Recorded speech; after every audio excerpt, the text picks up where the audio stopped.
Muito obrigada. Boa noite a todos os irmãos, todas as irmãs. É uma alegria estar novamente nessa casa, atendendo um convite que é sempre muito carinhoso. E trago também nesse momento, como a irmã falou, um abraço dos ceareiros do Centro Espírita Pedra de Luz, que é aqui pertinho, né? Estamos todos da mesma família, estamos todos no mesmo movimento.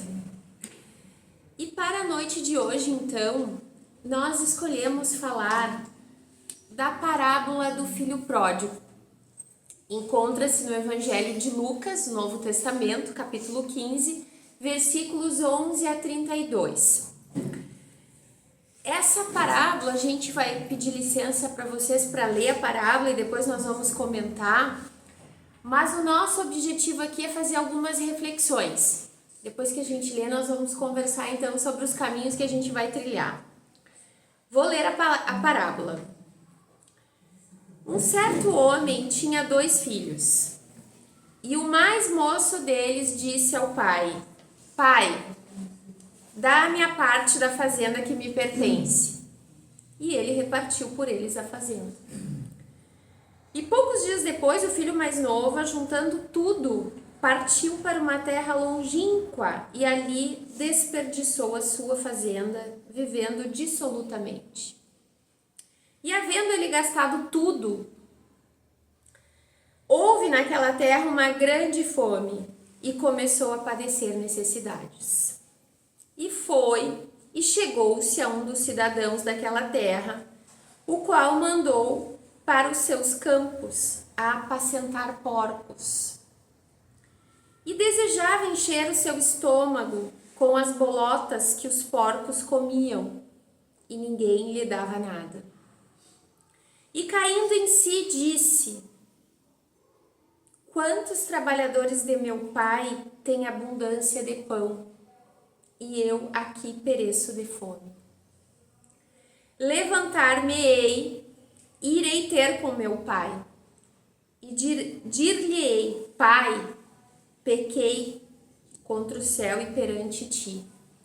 Já não sou digno de ser chamado teu filho. Faze-me como um dos teus trabalhadores. E levantando-se, foi para seu pai. E quando ainda estava longe, viu seu pai. E seu pai se moveu de íntima compaixão e, correndo, lançou-se-lhe ao pescoço e o beijou.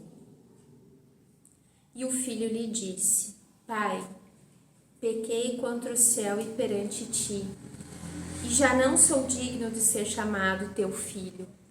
Mas o pai disse aos servos: Trazei depressa a melhor roupa e vesti-lo, e ponde-lhe um anel na mão e sandálias nos pés. E trazei o bezerro cevado e matai-o, e comamos e alegremo-nos, porque este meu filho estava morto e reviveu, tinha-se perdido e foi achado. E começaram a alegrar-se. E o seu filho mais velho estava no campo, e quando veio e chegou perto de casa, ouviu a música e as danças. E chamando um dos servos, perguntou-lhe o que era aquilo. E ele lhe disse: Veio teu irmão, e teu pai mandou matar o bezerro cevado, porque o recebeu são e salvo. Mas ele se indignou e não queria entrar. E saindo o pai estava com ele. Mas respondendo ele, disse ao pai: Eis que te sirvo há tantos anos, sem nunca transgredir o teu mandamento, e nunca me deste um cabrito para alegrar-me com os meus amigos. Vindo, porém, este teu filho, que desperdiçou tua fazenda com as meretrizes, mataste-lhe o bezerro cevado. E ele lhe disse: Filho, tu sempre estás comigo, e todas as minhas coisas são tuas. Mas era justo alegrarmos-nos e regozijarmos-nos, porque este teu irmão estava morto e reviveu, tinha se perdido e foi achado. E essa é a parábola que nós vamos agora começar a refletir. Porque o objetivo, quando a gente escuta a parábola do filho pródigo, é que nós possamos refletir para desenvolver em nós o autoconhecimento e aprofundar a nossa relação com Deus. Esse é um dos caminhos que a gente faz de reflexão da parábola. E Jesus contava histórias, tentando atingir um movimento mais profundo dentro de cada um daqueles que ouviam as suas histórias, porque a história encanta quem escuta a história. E de uma maneira ou de outra a gente sempre acaba se encaixando num dos personagens dessas histórias que Jesus contava, né? Então, antes da gente começar essa reflexão, vamos contextualizar a época de Jesus, vamos voltar aí 2000 anos atrás e entender como vivia aquela civilização, como eram as pessoas ao tempo de Jesus. Naquela época, as pessoas viviam em pequenas comunidades, em pequenas aldeias, né? Então, cada aldeia tinha assim 20, 30, 40 famílias. E aí se andava mais um pouco e se chegava a uma outra aldeia.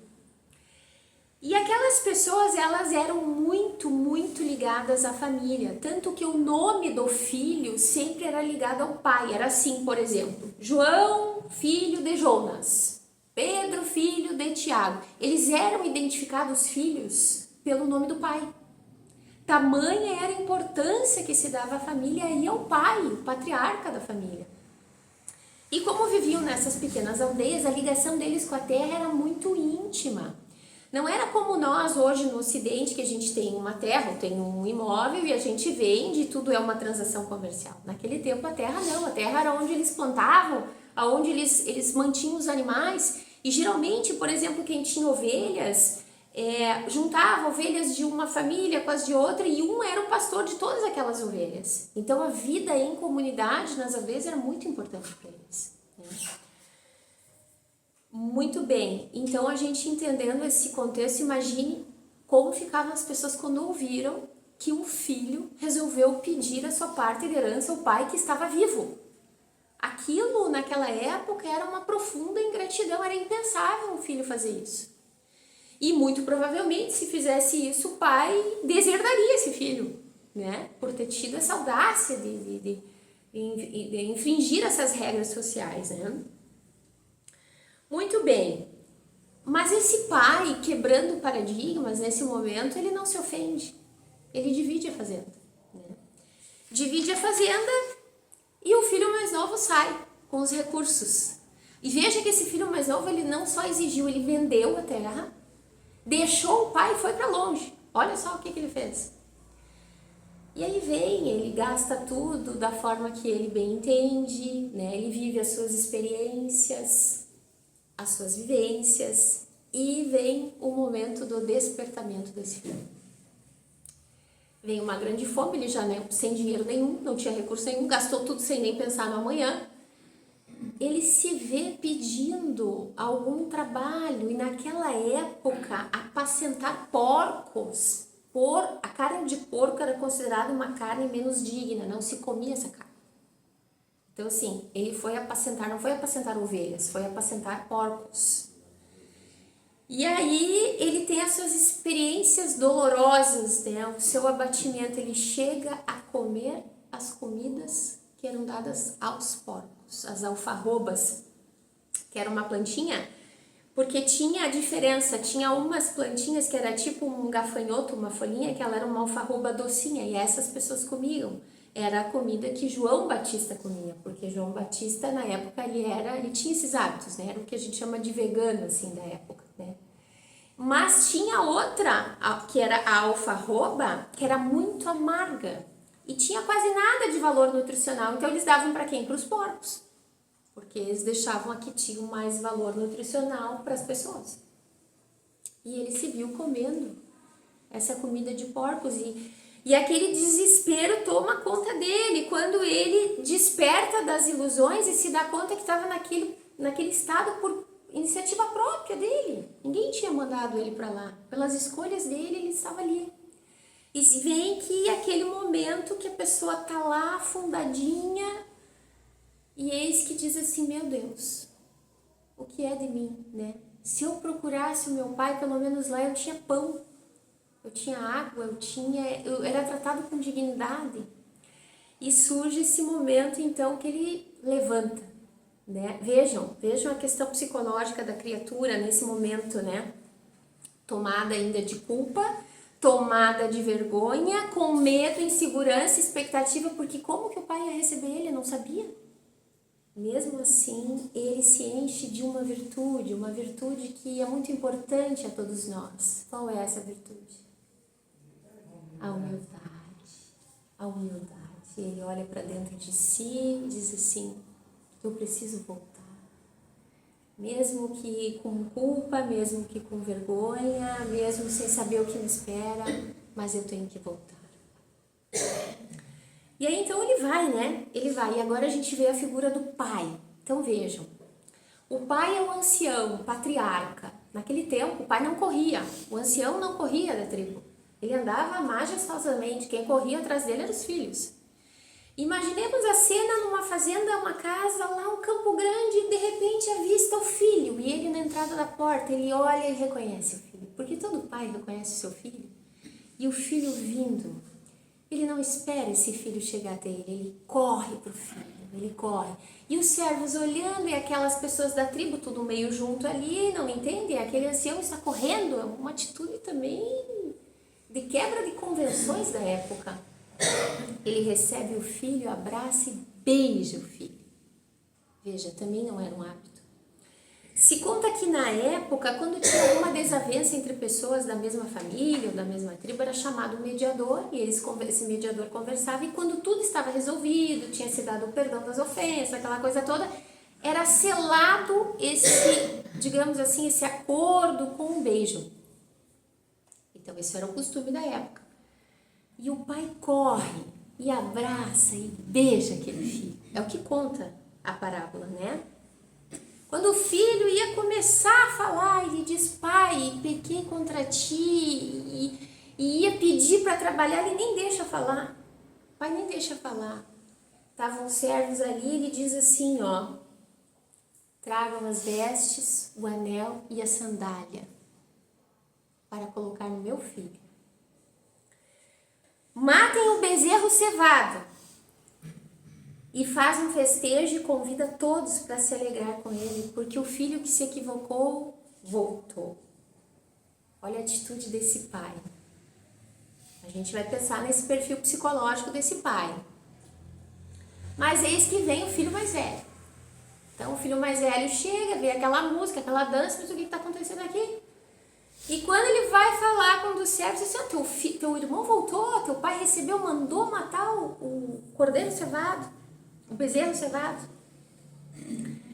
E aí o que o filho fala pro pai nessa hora? O filho mais velho, que foi o filho que ficou, porque veja, vamos recordar um pouquinho, quando o filho mais novo disse que queria a parte dele na fazenda, o pai dividiu. E a parte que ficou pro filho mais velho. Era dele.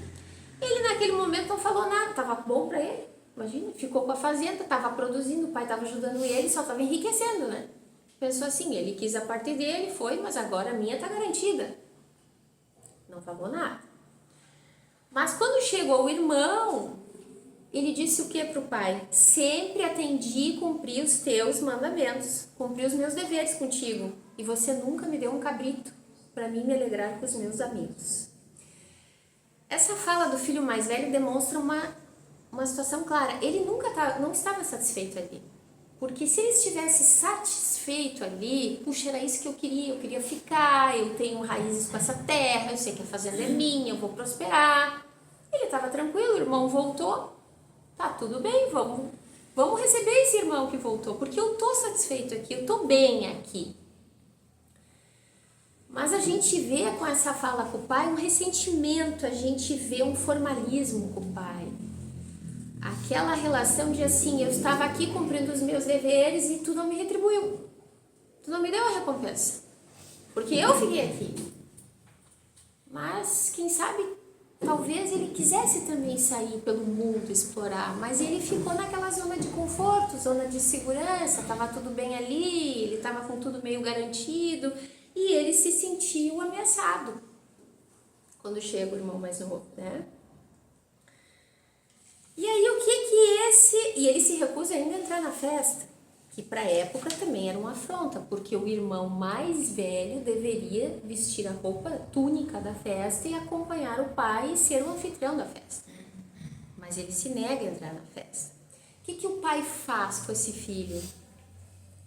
Ele tenta apaziguar, chegar no coração do filho e ele diz: filho, sempre estive contigo, tudo que é meu é teu. Então vejam só essa situação para a gente analisar.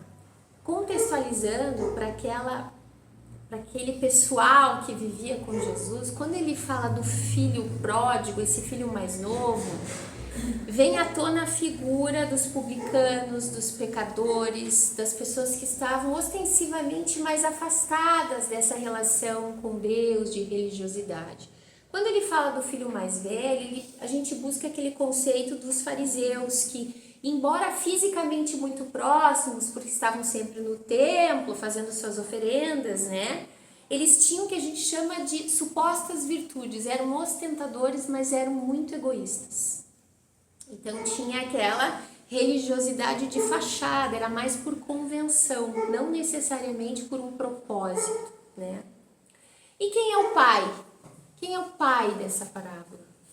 O pai dessa parábola é Deus. Deus é o pai. A nos dizer assim que ele, esse pai, está sempre com o filho, com os filhos, sempre. Mesmo naquele momento que o filho estava lá caído com os porcos, ele estava lá. Nunca abandonou ele espiritualmente. Mas quando ele faz um movimento e ele se levanta e diz: eu vou ter com meu pai, ele não espera o filho vir até ele. No primeiro sinal, no primeiro movimento do filho, ele corre, ele abraça, ele acolhe. Então esse é o pai da parábola. E qual é a simbologia dessa parábola que é trazida? O anel de família.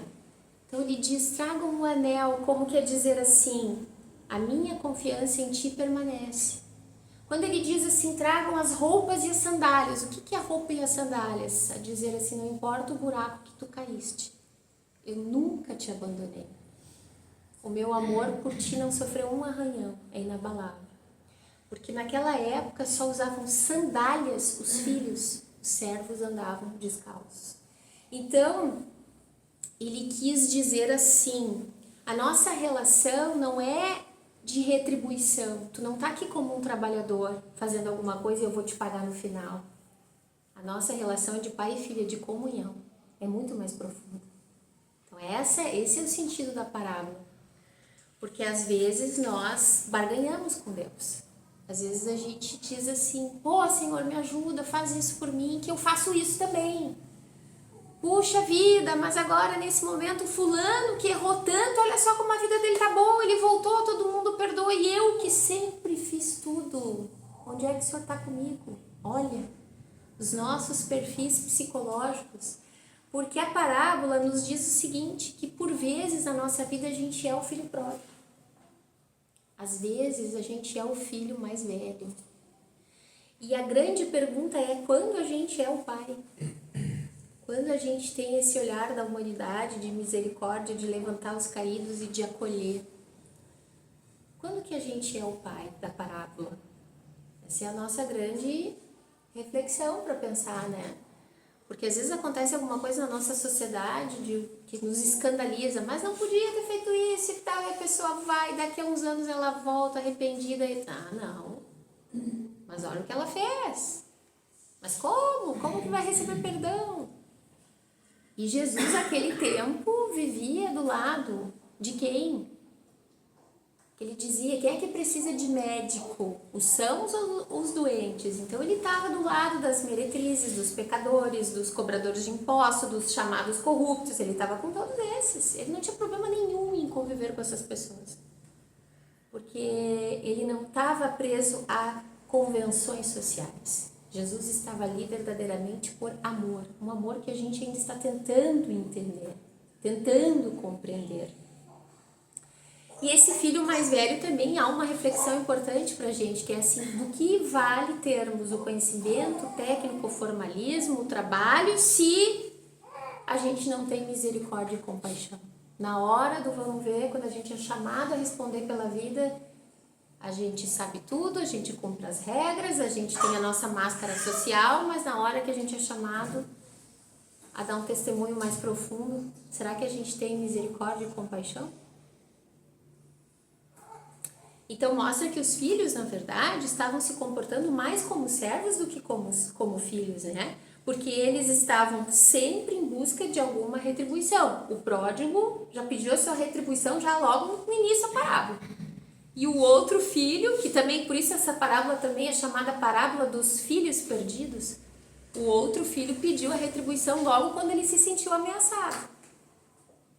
E o pai tenta explicar que não se trata de retribuição, se trata de comunhão, de conexão, de verdade, de amor, né? E nós temos aqui, então, meus irmãos, uma outra análise, um outro perfil psicológico que a gente consegue refletir. E esse perfil, ele é trazido no livro O Mundo Maior, pelo mentor Calderaro, livro psicografado por Chico Xavier, do irmão André Luiz. É trazido pelo olhar do Dr. Sérgio Lopes, que é psiquiatra, que escreveu uma obra chamada O Cérebro Triuno. Então ele utiliza desses conhecimentos de Calderaro e ele faz as suas reflexões nesse livro, O Cérebro Triuno. E o que diz essas reflexões, né? Que Calderaro trabalha em um mundo maior. Que nós todos temos 3 níveis na nossa casa mental. O primeiro nível da casa mental, que é chamado cérebro ancestral reptiliano, é o responsável pelos nossos automatismos, pelos nossos instintos, pelos nossos hábitos arraigados, sabe? É a nossa ancestralidade, é como se fosse o nosso passado vivendo em nós.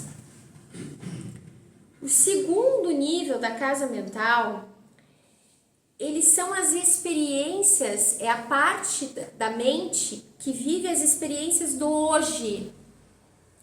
Vejam, esse primeiro nível da casa mental, que ele é instintivo, ele relaciona o Dr. Sérgio Lopes com leis morais, que são as leis de quê? Reprodução, destruição, conservação. O segundo nível da casa mental, e ele chega a apontar as regiões do cérebro responsável por esses níveis, né? Então, esse reptiliano está mais atrás, a do hoje está nessa parte, e o terceiro nível que a gente vai falar são os lobos frontais. O segundo nível é responsável pelas nossas experiências do hoje, do agora. Como a gente responde aos acontecimentos que nos acontecem no dia a dia, o nosso esforço diário, ligado às leis de trabalho, de sociedade, que são importantes para o nosso estado de presença, para a gente não ficar só lá no passado. E o terceiro nível da casa mental é a parte dos lobos frontais, que é a nossa espiritualidade, a nossa potência, o nosso vir a ser, aquilo que a gente está desenvolvendo constantemente e que são os nossos potenciais. E que a medicina ainda tem um grande caminho a desbravar nessa parte ainda da mente, né? E que estaria ligada à lei de adoração, amor, justiça e caridade. Então, o que ele relaciona? Nós, dentro dos nossos comportamentos, quando nós ficamos muito tempo nesse nosso cérebro reptiliano, primeiro nível, nós somos instintivos, é o nosso arroubo, é o nosso automatismo, é o filho pródigo. É aquele momento que a gente vai no impulso. Quando a gente está só no segundo nível da casa mental, que é aquele do trabalho, da cobrança, do toma lá da cá, do formalismo, do que está acontecendo hoje, a gente é o filho mais velho. A gente é esse filho mais velho que contabiliza tudo, e é o trabalho material, a conquista e tal. E quando a gente está no terceiro nível da casa mental, a gente está se aproximando da figura do pai, que é a compaixão, a misericórdia, a visão espiritual.